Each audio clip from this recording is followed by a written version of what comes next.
आइए एक बार फिर से हमारा चैनल एसके क्लासेस में आप लोगों का स्वागत है। जैसे कि हम लोग इस लॉकडाउन के पीरियड में, इस वैश्विक महामारी में हम लोग घर बैठे ही क्लास को रेडी रखे हुए हैं, तो इस सिलसिले में हम लोग पहुंचे हुए हैं बिहार बोर्ड या सीबीएसई बोर्ड या एनसीईआरटी के बुक में चैप्टर नंबर 5 समांतर श्रेणी अर्थात एरिथमेटिक प्रोग्रेशन में हम लोग पहुंच चुके हैं। इसमें आज हम लोग जानेंगे कि समांतर श्रेणी क्या है और इसका हम लोग उपयोग अपने जीवन में कैसे करते हैं, इसी पर हम लोग चर्चा करने वाले हैं। तो इस सिलसिले में आज हम लोग पढ़ने वाले हैं कि समांतर श्रेणी, पहला हम लोग का जो टॉपिक होगा वो होगा समांतर श्रेणी क्या चीज होता है, और दूसरा है अनुक्रम। अनुक्रम कहिए या इसको पद कहिए, और तीसरा हम लोगों को जानना है अनुक्रम के बाद में है सार्व अंतर।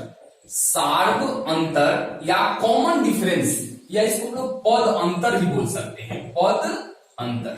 तो इस वीडियो में हम लोग आज समांतर श्रेणी की परिभाषा के साथ इन तीन चीजों को हम लोग टच करेंगे, और इससे जो क्वेश्चन बनते हैं उस क्वेश्चन पर चर्चा ये होगी कि कैसे कैसे इस क्वेश्चन की चर्चा होने वाली है। आइए विद्यार्थी जुड़िए सभी लोग, देखते हैं हम लोग क्या है समांतर श्रेणी।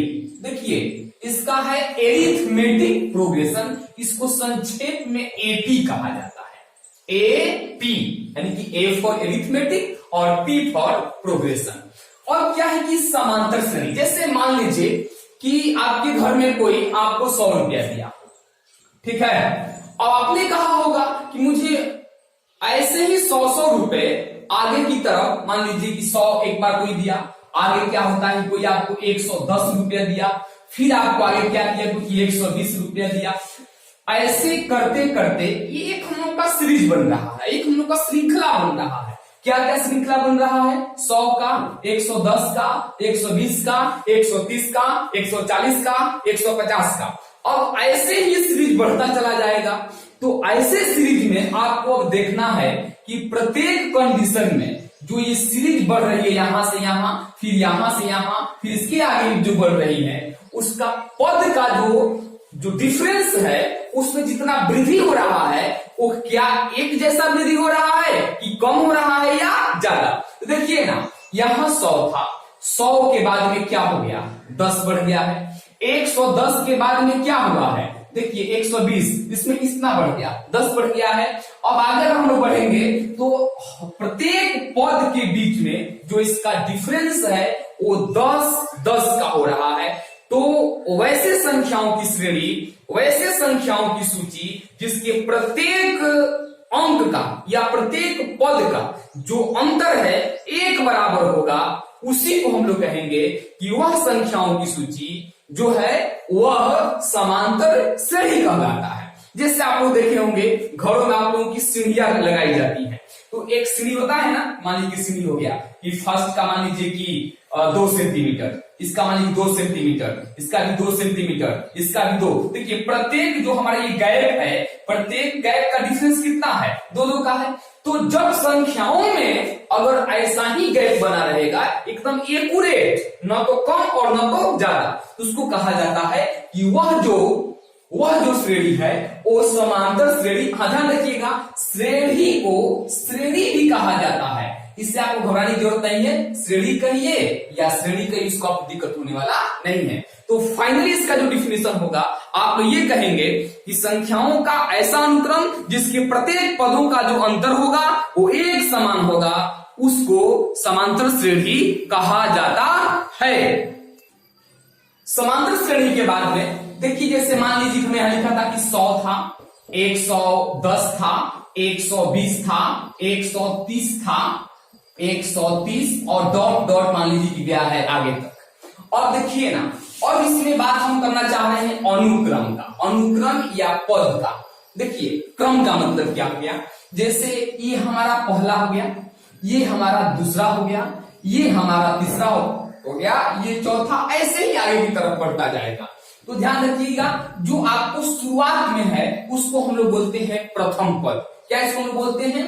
प्रथम पद। इसको हम लोग ए बोल सकते हैं। क्या बोलेंगे इसको हम लोग? ए या इसको A1 भी बोला जाता है।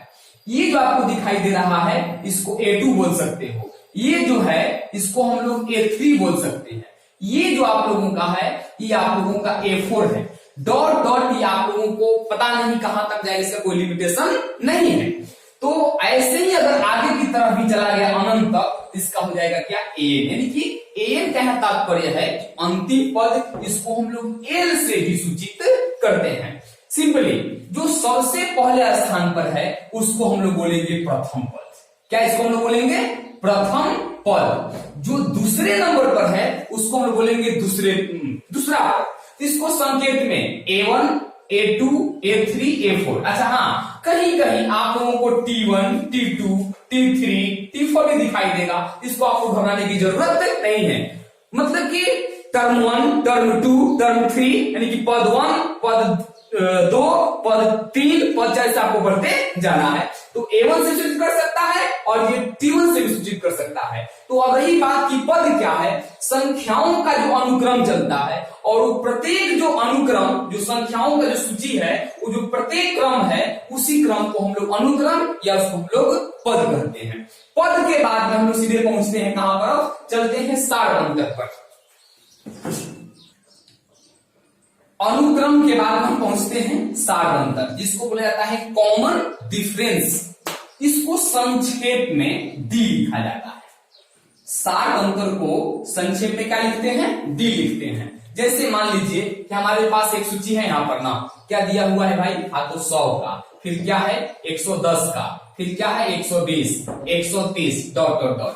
अगर आपसे कोई पूछता है कि सारवंतर ज्ञात कीजिए या डी ज्ञात कीजिए, तो ध्यान दीजिए डी का मतलब होता है कि अगले पद में से अगर पिछले पद को आप घटा लेते हो और जो वैल्यू प्राप्त होगा वह उस श्रेणी का सारवंतर कहलाता है। जैसे देखिए ना, अगले पद क्या है, अगले पद क्या है, तो है हमारे पास 110 है और पिछला पद क्या है 100, घटाएंगे इसको हम लोग।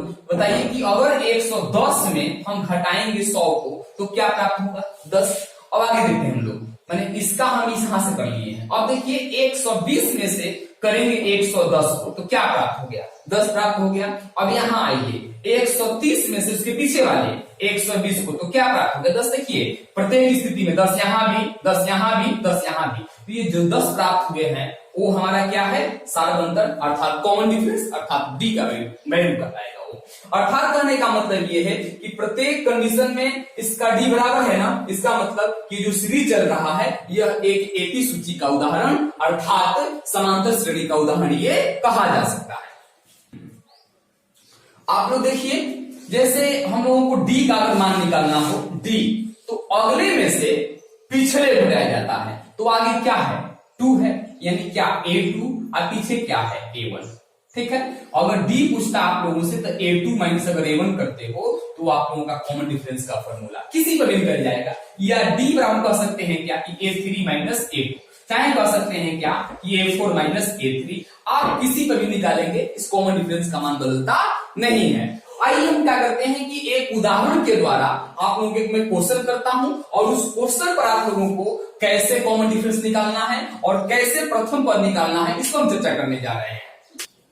आइए ना देखते हैं, हम उदाहरण देख लेते हैं। एग्जाम्पल में दिया हुआ कि AP 4, 6, 8, 10, 12 डॉट डॉट डॉट का प्रथम पद एवं सारवंतर ज्ञात कीजिए। इसमें 2 बात पूछा हुआ है। क्या पूछा है, प्रथम पद पूछा हुआ है और फिर क्या है सारवंतर। तो प्रथम पद का मतलब ये हो गया हम लोगों का, प्रथम पद का मतलब ये हो गया कि सबसे पहला वाला पद। प्रथम पद को समझे तो क्या लिखते हैं, A लिखते हैं या A1 लिखते हैं, पता है किसे हम लोगों का नाम। तो प्रथम पद यानी सबसे पहले कौन सा पद है, सबसे पहले हमारे पास 4 है, ये हमारा हो जाएगा प्रथम पद। और हम लोग बात करते हैं सारवंतर का, तो सारवंतर यानी कि डी की हम लोग बात कर रहे हैं। तो डी क्या करता है A2 माइनस A1, यानी कहने का मतलब A2 माइनस A1। A2 का वैल्यू क्या हमारे पास है 6 है और A1 कितना है 4 है, घटाएंगे 6 में से 4 को तो क्या प्राप्त हो गया 2। तो हमारे जो प्रश्न है प्रथम पद पर 4 होगा और जो सारवंतर होगा उसका अंतर आप लोगों का डी यानी कि उसका वैल्यू 2 होगा। रुक जाओ थोड़ा सा और देखते हैं हम लोग, ये तो हम पहले ही निकाल दिए, इसमें आप कहीं भी निकालिएगा ना तो प्रत्येक स्थिति में इसका वैल्यू 2 प्राप्त हो। देखिए ना, जैसे 12 में से 10 तो 2 होगा, 10 में से 8 तो 2 होगा, 8 में से 6 तो 2 होगा। इसकी प्रत्येक स्थिति में जो कॉमन डिफरेंस होता है वो एक उलट होता है, उसका मान बदलता नहीं है। इसमें हम लोग एक और जोड़ देख लेते हैं, समांतर श्रेणी के प्रकार। ठीक है, सामान्यतः समांतर श्रेणी कितने प्रकार के होते हैं? ध्यान रखना, ये हमेशा दो प्रकार के होते हैं। समांतर जो श्रेणी है ये दो प्रकार के होते हैं। नंबर एक होता है परिमित समांतर श्रेणी और दूसरा होता है अपरिमित समांतर श्रेणी। और दूसरा जो हम लोगों का है वो है अपरिमित। दूसरा हम लोगों का है परिमित समांतर श्रेणी। अच्छा, इसको जरा हम लोग समझ लेते हैं कि ये कैसे चलेगा। देख लीजिए, परिमित यानी कि फाइनाइट, इसका आप लोगों का जो होगा ये होगा कि इसका अंत होगा। अपरिमित का मतलब इसका कोई अंत नहीं। जैसे देखिए ना, मैंने यहाँ पर ले रखा है 4 लिया, 8 लिया, 4, 8, 12, 16 डॉट डॉट डॉट 40। देख लीजिए, इसके अंतिम पद दिखाई दे रहे हैं ना, मतलब क्या है, ये A1 हो गया, ये A2 हो गया और ये A3 हो गया, ये आप लोगों का A4 हो गया और लास्ट वाले हम लोग कहेंगे कि ये AN है, इसको हम A बोलेंगे। तो जिस सूची में अगर लास्ट वाले पद मिले हुए हैं उस सूची को कहा जाता है कि वह परिमित समांतर श्रेणी है। इसके ठीक उल्टा, अगर जिस समांतर श्रेणी के अंतिम पद, ठीक है ना, इसी पर देख लीजिए ना, जैसे मान लो कि हमने 4 रखा हुआ है, 8 रखा हुआ है, 4, 8, 12, 16 डॉट डॉट डॉट। देखिए यहाँ पर लास्ट में आपको कोई अंक नहीं दिया है, तो जिसमें कोई अंक नहीं दिया होगा वो समझना है कि वो क्या है, अपरिमित, उसका कोई अंत नहीं है।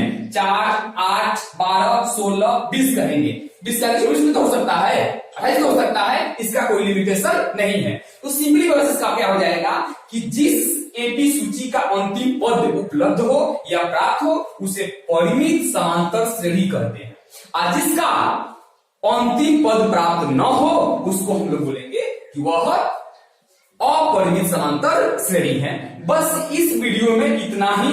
हम अगले दिन प्रश्नावली 5.1 का क्वेश्चन नंबर 1 से शुरू करूंगा और सही विद्यार्थियों से मेरा निवेदन है कि इस वीडियो को आप लोग एकदम गौर से देखें, क्योंकि बेसिक कॉन्सेप्ट देख लेने के बाद में जो प्रश्नावली होते हैं उसको हल करने में कोई समस्या नहीं आती है।